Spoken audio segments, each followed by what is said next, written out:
Be it a porter or a pale, a fruit cider or two.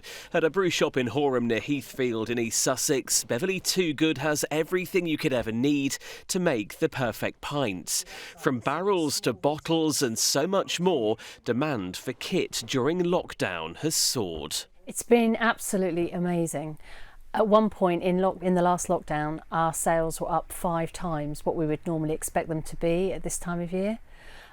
Simply because everybody seemed to be home brewing, getting their stuff out of the loft and reusing it.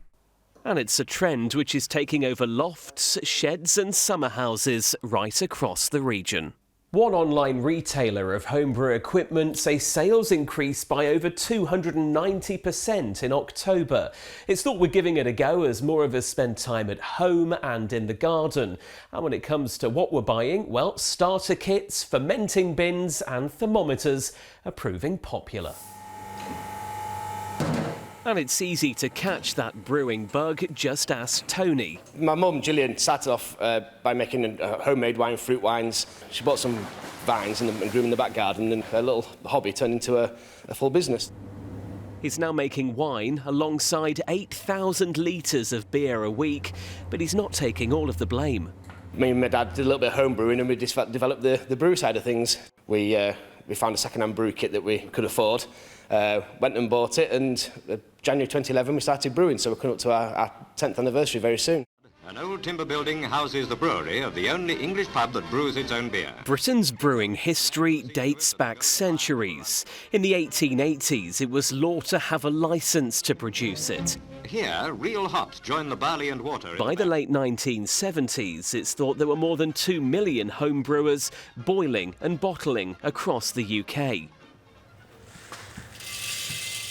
Fast forward 50 years and it's a hobby which has aged well. There's a steady stream of enthusiasts here at this beer club run by Ian Morton.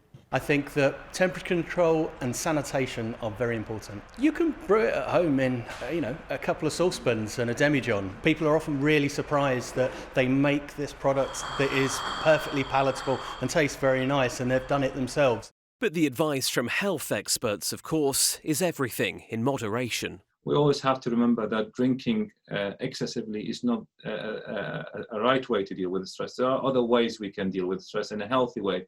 Exercise, listening to music, reading books.